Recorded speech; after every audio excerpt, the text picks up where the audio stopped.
Good morning my dear students. तो आज के लेक्चर में हम लोग शुरू करने वाले हैं आपका higher level unit dimension chapter जो हम लोग पढ़ रहे थे माय डियर स्टूडेंट्स। उस यूनिट डायमेंशन चैप्टर में मैंने आप लोगों को बेसिक लेवल पढ़ाया। पहले बेसिक लेवल में जितने भी क्वेश्चंस पूछे गए थे वो मैक्सिमम क्वेश्चन आपको करवाए गए। उसके बाद मॉडरेट लेवल में जो एग्ज़ाम के अंदर IIT JEE मेंस और आपके नीट एग्जाम एम्स के एग्जाम जितने क्वेश्चन पूछे गए थे वो मैक्सिमम क्वेश्चंस आपके मॉडरेट लेवल में कराए गए। अब जो हमारी बारी है वो हायर लेवल क्वेश्चंस की है। मैं आपको बता रहा हूँ कि IIT एडवांस के अंदर कुछ क्वेश्चंस जो है वो थोड़े लेंदी क्वेश्चन होते हैं या कुछ क्वेश्चन में थोड़ा आपको एक्स्ट्रा आपको दिमाग लगाना पड़ता है। वैसे क्वेश्चंस अब हम लोग करने वाले हैं हायर लेवल में। तो मैं एक चीज़ और आपको क्लियर कर देना चाहता हूँ। क्या है वो चीज़ ये है कि यूनिट डायमेंशन जो हमारा जो चैप्टर है वो यूनिट डायमेंशन से माय डियर स्टूडेंट्स क्वेश्चन ज़्यादा नहीं पूछा जाता है। मतलब कि एक क्वेश्चन ज़्यादा से ज़्यादा कभी आपके एग्जाम में आता है, इसका मतलब इसका वेटेज बहुत ज़्यादा कम है। अगर दूसरे चैप्टर्स की तुलना इसके साथ की जाए तो इसका वेटेज काफ़ी कम है एग्जाम के अंदर। इसलिए हम हायर वाले जो लेवल है उसमें कुछ बहुत इंपॉर्टेंट क्वेश्चन जो पूछे गए हैं उन क्वेश्चंस को हम लोग डिस्कस करेंगे। तो इसका मतलब ये है कि हायर लेवल के बहुत सारे लेक्चर्स नहीं होंगे, सिर्फ आपके 2 लेक्चर्स होंगे। एक आज का लेक्चर है, फिर नेक्स्ट लेक्चर जो होगा वो आपका हायर लेवल का होगा, जिसमें हम लोग IIT एडवांस के अंदर जो क्वेश्चन पूछे गए हैं उसका डिस्कशन करेंगे। तो चलिए आज का लेक्चर हम लोग शुरू करते हैं। पहले क्वेश्चन की ओर अपने बढ़ते हैं। पहला क्वेश्चन हमारा क्या है? पहला क्वेश्चन IIT 2004 के अंदर पूछा गया क्वेश्चन है। क्या कहता है कि pressure depends on distance. Pressure depends on distance. अब मैं एक बात बता लेना चाहता हूं कि इसमें आपको कोई ऑप्शंस नहीं मैं दूंगा, ऑप्शंस नहीं होगा, आपका इसका बाकायदा पूरा सोल्यूशन करके दिखाऊंगा।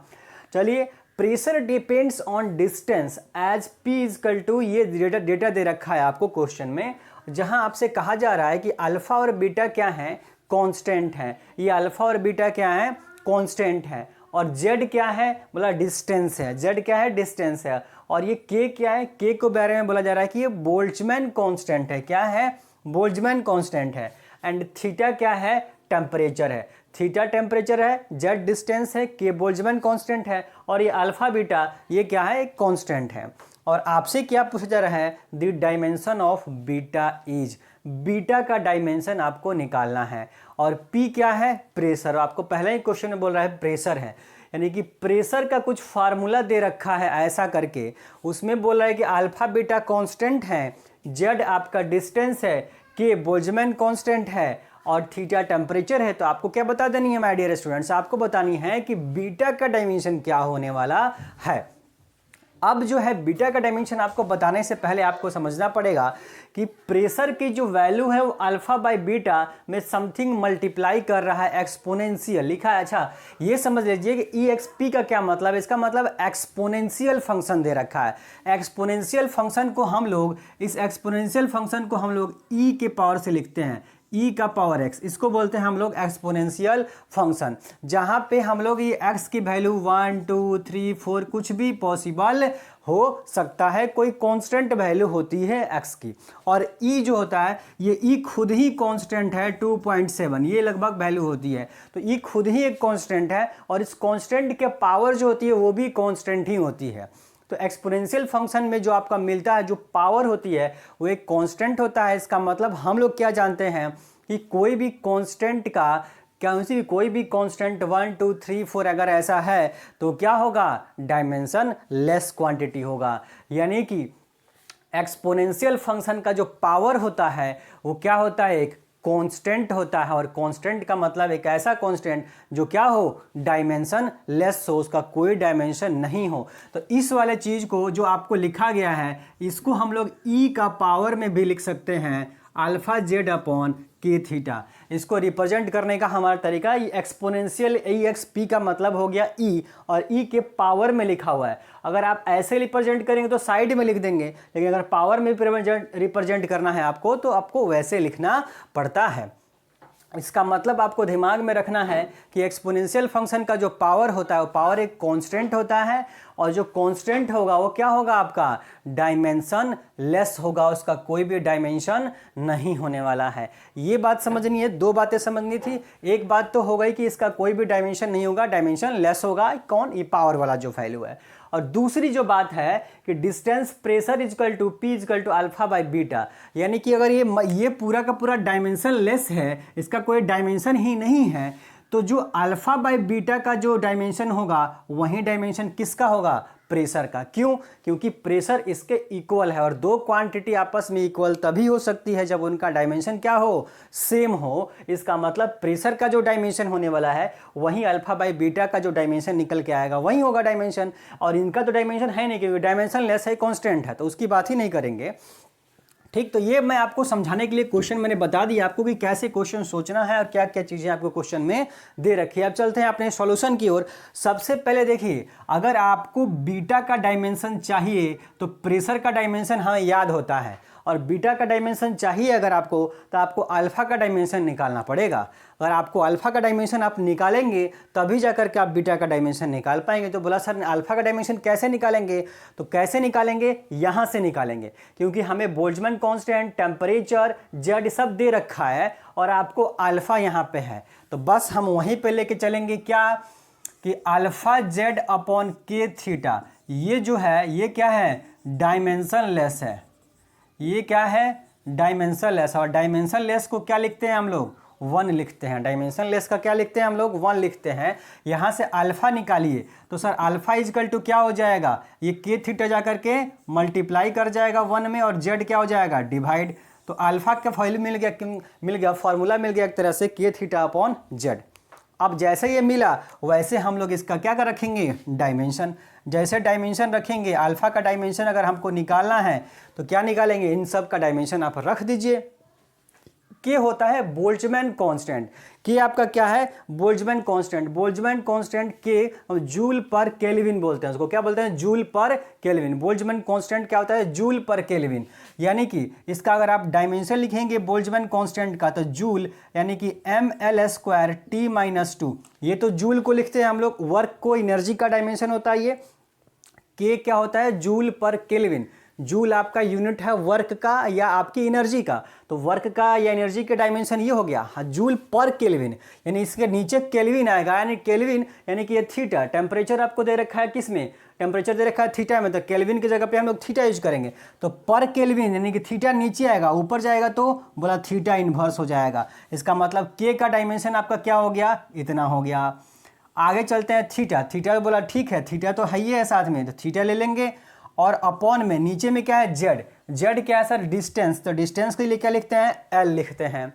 अब जैसे एल लिखेंगे जरा ध्यान से देखिए, ये थीटा का पावर यहाँ कुछ नहीं है तो क्या है, बोला 1 है। थीटा का पावर क्या है, 1 है, और यहाँ थीटा का पावर कितना है, आप -1 है। आप चाहे तो ब्रैकेट हटा सीधे सीधे मल्टीप्लाई में आप लिख सकते हैं, कोई दिक्कत नहीं है। तो यहाँ थीटा का पावर +1, थीटा का पावर -1 कैंसिल हो जाएगा। ठीक, तो थीटा यहाँ से गायब हो गया। एक एल ऊपर में 2 एल है, नीचे में 1 एल है, तो 1 एल से 1 एल कैंसिल हो जाएगा, और आपको अल्फा का डायमेंशन मिल जाने वाला है। वो क्या मिल गया यहाँ से, mL/T⁻²। अल्फा का डायमेंशन आपको क्या मिल गया, mL/T⁻²। और याद कीजिए कि ये किसका डायमेंशन होता है, आपके फोर्स का होता है। mL/T⁻² फोर्स का डायमेंशन होता है, तो अल्फा का डायमेंशन जो निकल के आया वो mL/T⁻² आ गया। अब जैसे अल्फा का डायमेंशन सर आपको मिल गया, जैसे अल्फा का डायमेंशन आपको मिल गया, वैसे हम क्या करेंगे, प्रेशर का डायमेंशन अल्फा बाई बीटा के इक्वल कर देंगे, यानी pressure P = alpha by beta कर लेंगे। और आपको यहाँ से बीटा निकालना था तो बोला सर अल्फा अपॉन प्रेशर हो जाएगा, तो यहाँ बीटा का डायमेंशन क्या मिलने वाला है, अल्फा। अल्फा का डायमेंशन आप निकाल चुके हैं क्या, mL/T⁻²। ये अल्फा का डायमेंशन निकाल चुके हैं, और रह गया प्रेशर। प्रेशर क्या होता है बताइए, force per unit area, force per unit area. तो फोर्स में पर यूनिट एरिया में अगर आप करेंगे तो mL-1 T-2, ये मिलता है आपका किसका, प्रेशर का। प्रेशर का डायमेंशन होता है mL-1 T-2। जैसे आप ये करेंगे तो m से m कटेगा, T⁻² से T⁻² कटेगा, और यहाँ देखिए यहाँ L का पावर -1 है, जब ऊपर में जाएगा तो +1 हो जाएगा, और ऊपर में +1 पहले से ही है, तो ऊपर में +1 और +1 और गया तो कितना हो गया, पावर 2 हो गया। इसका मतलब जो सर बीटा का डायमेंशन मिलेगा वो क्या मिलेगा, L²। सिर्फ क्या मिलेगा, एल स्क्वायर मिलेगा। तो बोला अगर आपको एम एल टी के फॉर्म में रिप्रेजेंट करना है तो एम तो है नहीं, जो चीज़ें नहीं होती है उसका पावर जीरो लगा देते हैं। बोला टेम्परेचर भी नहीं है तो टेम्परेचर का भी पावर क्या लगा दीजिए, जीरो लगा दीजिए। तो हमारा क्या हो जाएगा, यही हमारा आंसर हो जाएगा। एक बार एक्सपोनेंशियल फंक्शन का पावर जो होता है वो कांस्टेंट होता है, डायमेंशन होता है लेस होता है, उसको डायमेंशन लेस यानी कि 1 के इक्वल करके आपको अल्फा की वैल्यू निकालनी है, यानी अल्फा का डायमेंशन निकालना है। अल्फा का डायमेंशन जैसे मिलेगा बस यहाँ अल्फा बाई बीटा कर देना। ये क्यों इक्वल किया, क्योंकि ये इसके इक्वल क्वेश्चन में दे रखा है, और जब दो क्वांटिटी इक्वल कब होती है, जब उनका डायमेंशन सेम होता है। बस डायमेंशन हम यहाँ से निकाल लेंगे बीटा का डायमेंशन। तो मुझे लगता है कि आपको ये क्वेश्चन बहुत अच्छे से समझ में आ गया होगा। अब चलते हैं अगले, बढ़ते हैं अपने अगले क्वेश्चन की ओर।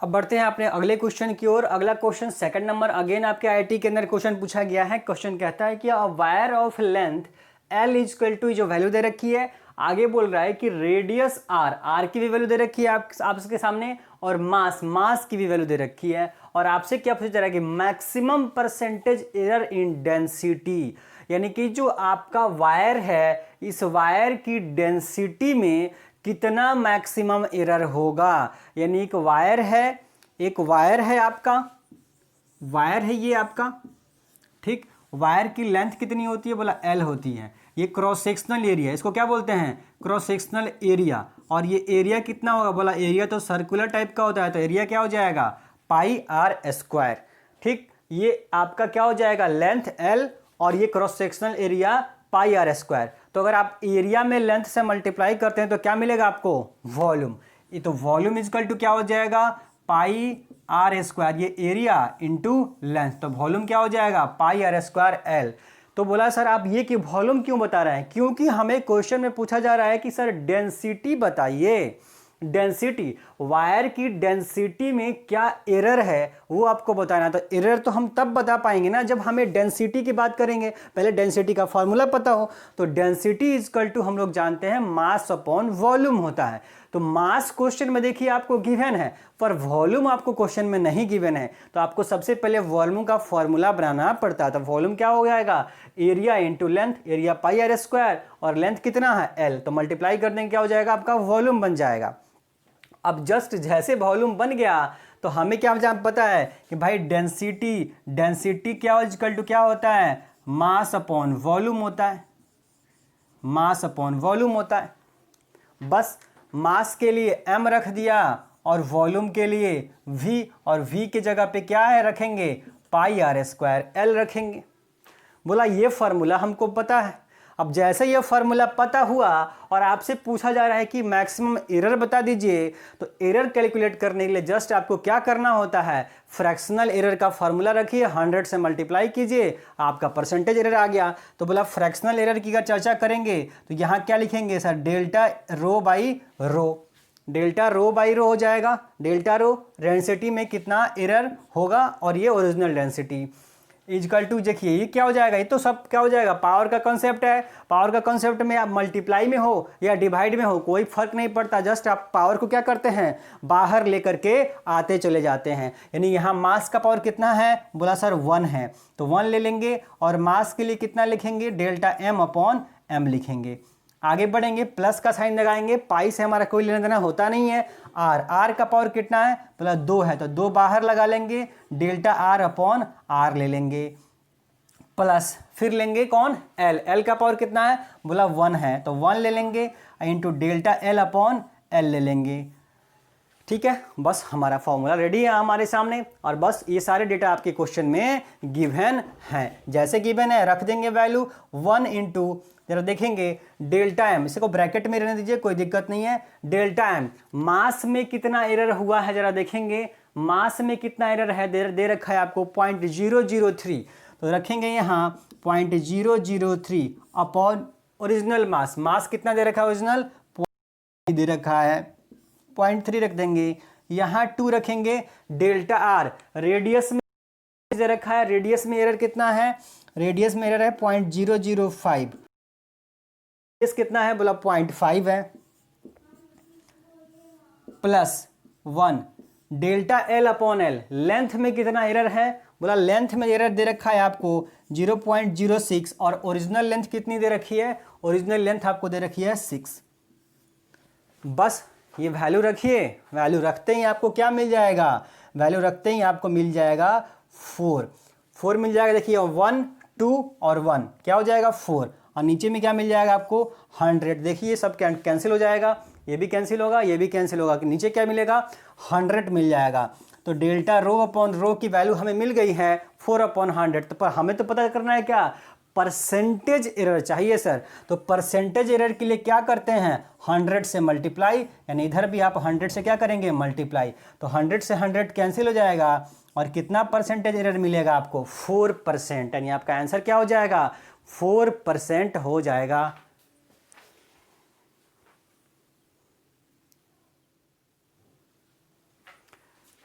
माय डियर स्टूडेंट्स, अब बढ़ते हैं अपने अगले क्वेश्चन की ओर। 3rd नंबर क्वेश्चन कह रहा है कि the side of a cube, यानी एक क्यूब है जिसकी साइड क्या है, side is measured by vernier calliper. यानी क्वेश्चन में कहा जा रहा है कि एक क्यूब की साइड को किससे मेजर किया जा रहा है, वर्नियर कैलिपर की हेल्प से क्या किया जा रहा है, उसको मेजर किया जा रहा है। क्वेश्चन इतना लेंदी है कि मैं उसको हिंदी में नहीं लिख पाया हूं, लेकिन आपको पूरी तरह समझा रहा हूं। The side of a cube, एक क्यूब की साइड को किससे मेजर किया जा रहा है, वर्नियर कैलिपर से मेजर किया जा रहा है। और ब्रैकेट में आपको ये डेटा गिवन है, ब्रैकेट के अंदर क्या कहता है कि 10 division of vernier scale, vernier scale का जो 10 डिवीजन है वो किसके साथ कोइंसाइड कर रहा है, मेन स्केल के 9 डिवीजन के साथ। तो हमको पता है कि वर्नियर स्केल का जो आपका डिवीजन दे रखा होता है वो तो उसको हम लोग बी से रिप्रेजेंट करते हैं, और मेन स्केल के डिवीजन को ए से रिप्रेजेंट करते हैं, यानी कि ए और बी की वैल्यू आपको क्वेश्चन में यहाँ गिवन है। आगे के क्वेश्चन में बोल रहा है कि 1 division of main scale is 1 mm, यानी कि मेन स्केल का एक डिवीजन का लेंथ दिया हुआ है, मेन स्केल के एक डिवीजन की लेंथ कितनी है 1 mm है। और मेन स्केल के माय डियर स्टूडेंट्स एक डिवीजन की लेंथ ही तो हमको किससे रिप्रेजेंट करते हैं, कैपिटल एम से हम लोग दिखा रहे थे अपने फॉर्मूले में। इसका मतलब आपको कैपिटल एम की भी वैल्यू दे रखी है, बी की भी दे रखी है और ए की भी दे रखी है। ब्रैकेट के अंदर आपको इन 3 चीज़ें दे रखी हैं, और जैसे आपको ये 3 चीज़ें पता है आप तुरंत क्या पता कर लेंगे, लीस्ट काउंट आप निकाल लेंगे। अब आगे चलते हैं, अगले क्वेश्चन में कहता है कि the main scale reads 10 mm, first division of vernier scale coincide with main scale, यानी वर्नियर स्केल का कौन सा डिवीजन, पहला डिवीजन, एक डिवीजन किसके साथ कोइंसाइड कर रहा है, आपके वर्नियर स्केल के साथ। Main scale reads 10 mm and 10 mm reading है, यानी कि रीडिंग मेन स्केल का कितना दिया जा रहा है 10 mm। कब, जब वो मेजर कर रहा था क्यूब का साइड तब। आगे क्वेश्चन में कहा जा रहा है कि मास ऑफ क्यूब इज 2.3736 ग्राम, यानी कि आपको उस क्यूब की मास भी गिवन है, और आपसे क्या पूछा जा रहा है, डेंसिटी ऑफ क्यूब पूछा जा रहा है। देखिए किस तरह के क्वेश्चन है, कहाँ हमको क्वेश्चन के अंदर वर्नियर कैलिपर मेजरमेंट की बात कर रहा था और कहाँ हमें क्या पूछ दिया, डेंसिटी निकालिए, और वो भी किसके साथ, सिग्निफिकेंट फिगर के साथ। तो देखिए कितना जबरदस्त क्वेश्चन है, किस तरह से क्वेश्चन सेट किया जा रहा है। सिग्निफिकेंट फिगर का कॉन्सेप्ट आपको वर्नियर कैलिपर के अंदर पूछा जा रहा है, यानी वर्नियर कैलिपर का सारा कॉन्सेप्ट पूछा ही जाएगा, साथ में आपसे पूछा जा रहा है कि सिग्निफिकेंट फिगर आपको आता है या नहीं आता है, वो भी चेक किया जा रहा है इस क्वेश्चन के अंदर। तो काफ़ी इंपॉर्टेंट क्वेश्चन है। तो चलिए चलते हैं, सबसे पहले अगर आपको क्या निकालना है ये पहले हमें देखना होता है, निकालना है हमें डेंसिटी। तो अगर डेंसिटी निकालनी है तो हमें पता है sir density is equal to mass by volume होता है। तो मास हमें क्वेश्चन में दिया हुआ है, देखिए ध्यान से, क्यूब का मास दे रखा है, मास दिया है तो जस्ट हमें क्या चाहिए, वॉल्यूम चाहिए। और वॉल्यूम किसका, वॉल्यूम क्यूब, और क्यूब का वॉल्यूम कितना होता है, साइड का क्यूब होता है, साइड का क्यूब यानी कि एल क्यूब। यानी अगर आप वॉल्यूम की बात करें, वॉल्यूम ऑफ क्यूब, ये क्या हो जाएगा, एल क्यूब हो जाएगा। यानी एल क्या हो, अगर साइड हो, अगर एल क्या हो, एल क्या हो, साइड, एल अगर साइड है तो साइड का क्यूब करते हैं, वही क्या होता है, वॉल्यूम हो जाता है।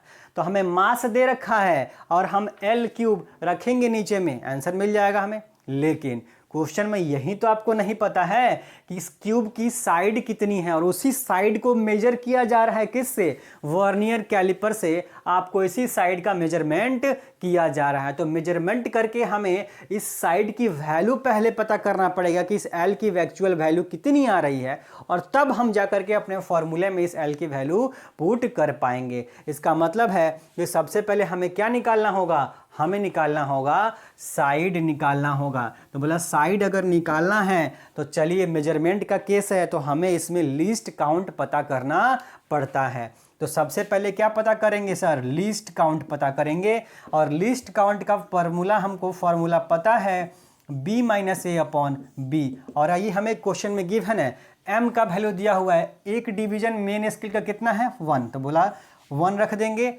b और a, b कितना दे रखा है, b दे रखा है आपको वर्नियर स्केल का 10 डिवीजन यानी 10, और मेन स्केल का 9। वैल्यू रख देंगे, वैल्यू रखते हैं क्या मिल जाएगा 1/10।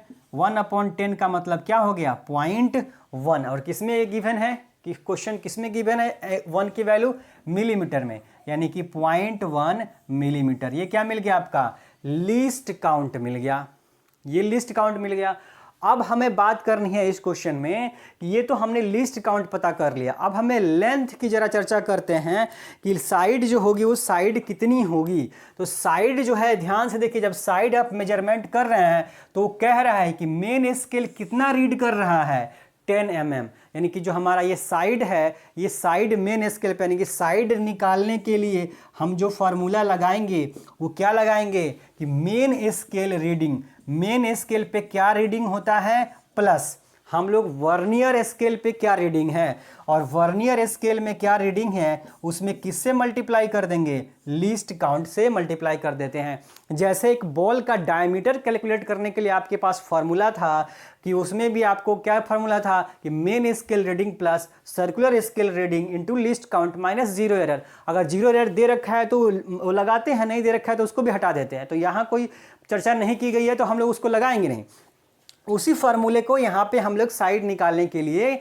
यूज कर लेंगे। तो मेन स्केल रीडिंग कितना दे रखा है, बोल रहा है सर मेन स्केल पे जो रीडिंग है वो कितना दे रखा है 10 mm दे रखा है, कितना दे रखा है 10 mm, प्लस वर्नियर स्केल पे रीडिंग कितना दे रखा है, देखिए वर्नियर स्केल पे कितना रीडिंग दे रखा है, कितना दे रखा है फर्स्ट डिवीजन, यानी कि सिर्फ और सिर्फ कितना डिवीजन दे रखा है 1 डिवीजन दे रखा है, कितना डिवीजन दे रखा है 1 डिवीजन, 1 डिवीजन। तो ये हो गया वर्नियर स्केल का डिवीजन इनटू लीस्ट काउंट, और लीस्ट काउंट आप कितना निकाले हैं 0.1 निकाले हैं, कितना निकाले हैं 0.1, यानी कि आप इसमें रख देंगे, ये ऐड कर देंगे तो क्या मिल जाएगा सर, ये मिल जाएगा 10.1। ये क्या मिल जाएगा भाई 10 में 0.1 ऐड करेंगे तो 10.1, पर ये 10.1 किस में होगा, याद रखिए मिलीमीटर में होगा। पर हमें अगर डेंसिटी पता करना है तो हमें तो देखना पड़ेगा, कोई यूनिट सिस्टम लेना पड़ेगा। तो यहाँ ग्राम है तो नीचे में सेंटीमीटर क्यूब कम से कम आना चाहिए, तो ग्राम पर सेंटीमीटर क्यूब में हम लोग अपना क्या कर देंगे आंसर देंगे। इसका मतलब कि हमें इस साइड को क्या करना पड़ेगा ग्राम में लेके आनेंगे। तो 10.1 को हम लोग क्या लिख सकते हैं 1.01 सेंटीमीटर। ये 1.01 क्या हो जाएगा सेंटीमीटर, हमारा एक्चुअल में साइड हो जाएगा। इसे आप पहले क्वेश्चन इस कॉपी में आप नोट कर लीजिए, इस चीज़ को आप कॉपी में नोट कर लेंगे, ठीक है। आगे हम लोग बढ़ते हैं। अब अगर हमारे पास साइड आ गया तो जस्ट हमें करना क्या है सर, हमें तो करना है बस डेंसिटी कैलकुलेट करना है। इसे का स्क्रीनशॉट, इस क्वेश्चन का स्क्रीनशॉट लेकर के आप क्या करेंगे लिख लेंगे। इसलिए मैं साइड हो गया हूँ, आप जो है इस क्वेश्चन का स्क्रीनशॉट लेकर के लिख लीजिए, क्योंकि मैं इसे मिटा करके इसकी डेंसिटी हमें कैलकुलेट करनी है, ठीक है। तो ये आ गया, हमारी साइड आ गई है सर। जब साइड आ गई है तो हमें क्या निकालना था, बोला सर डेंसिटी निकालना है। तो डेंसिटी इक्वल टू हम लोग क्या जानते हैं mass upon volume, mass upon volume जानते हैं। मास कितना दे रखा है, मास दे रखा है 2.736, और आपको ये साइड वॉल्यूम क्या हो जाएगा L क्यूब। तो L कितना आ गया 1.01 इसका क्यूब। जैसे आप ये वैल्यू रखेंगे, जैसे आप ये वैल्यू रखेंगे तो आपका जो आंसर आएगा वो आएगा 2.7089, इतना ग्राम पर सेंटीमीटर क्यूब। जैसे आप ये रख देंगे और कैलकुलेट करके इतना आंसर आ जाएगा, आप छोड़ देंगे और आपका आंसर गलत हो जाएगा। इसका आंसर आपका क्या हो जाएगा? गलत। बोला ऐसा क्यों बोल रहे हैं, मैं तो करेक्ट किया हूं।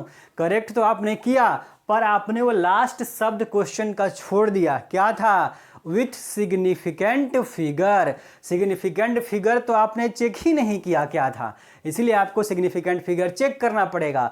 तो ये मल्टीप्लिकेशन डिवीजन वाला रूल है, बस हमको देखना होता है मास और वॉल्यूम, यानी कि दो क्वांटिटी होगी, मास और वॉल्यूम, दोनों में मिनिमम सिग्निफिकेंट फिगर किस में है। तो बोला देखते हैं जरा, यहाँ 1.01 यानी कि यहाँ पे 3 सिग्निफिकेंट फिगर हैं, और यहाँ पे कितना सिग्निफिकेंट फिगर है? ऊपर में 4, नीचे में 3, वॉल्यूम में 3 सिग्निफिकेंट फिगर हैं और ऊपर में 4 सिग्निफिकेंट। तो बोला मिनिमम किस में हुआ? बोला मिनिमम नीचे वाले में हुआ। कितना? बोला 3, यानी कि आपका सिग्निफिकेंट फिगर मिनिमम कितना है? 3 है, यानी कि आपका आंसर जो होगा उसमें भी सिग्निफिकेंट फिगर कितना होगा सर? 3 ही होगा। वो चाहता तो with significant figure and rounding off भी लिख सकता था, पर राउंडिंग ऑफ नहीं लिखा है, आपको खुद से राउंडिंग ऑफ करना पड़ेगा। तो इसका मतलब ये जो आंसर आया है इसमें देख रहे हैं सर, इसमें तो 5 सिग्निफिकेंट फिगर है और हमको कितना चाहिए? सिर्फ 3 सिग्निफिकेंट फिगर। यानी कि हम क्या करेंगे, यहाँ पे राउंडिंग ऑफ का रूल लगाएंगे और देखेंगे कि जब क्या है ये 8 जो है 0 से क्या है, काफ़ी 5 से काफ़ी बड़ा है, तो इसको हटा करके इसको क्या कर देंगे? बड़ा कर देंगे, यानी कि ये हो जाएगा 2.71 हो जाएगा। ये क्या हो जाएगा? 2.71 पर ग्राम पर सेंटीमीटर क्यूब, ग्राम पर सेंटीमीटर क्यूब हो जाएगा। इसमें 3 ही सिग्निफिकेंट फिगर आपका आ गया। सिर्फ देखिए 271 आपका 3 सिग्निफिकेंट फिगर है और आपके वॉल्यूम में भी क्या है? सिर्फ 3 सिग्निफिकेंट फिगर है। तो हमारा करेक्ट आंसर ये ना होकर के क्या होगा? फिर हमारा ये आंसर होगा। तो माय डियर स्टूडेंट्स, आज के हायर लेवल वाले में आज हमने 3 ही क्वेश्चन देखे और इसी तरह से अगला जो होगा उसमें भी कुछ क्वेश्चंस हम लोग और देखेंगे और आशा करता हूं आपको ये सारे क्वेश्चंस बहुत अच्छे से समझ में आ गया होगा। और जो बच्चे खास करके आईआईटी का एग्जाम देने वाले हैं नेक्स्ट ईयर, वो बहुत अच्छे से इसकी तैयारी करेंगे और आगे अपने आप को एग्जाम को बहुत आसानी से निकाल के लेके आएंगे। तो आज के लिए हम लोग इतना रहते हैं। आपको करना यही है कि वीडियो जितना हो सके उतना शेयर कीजिए।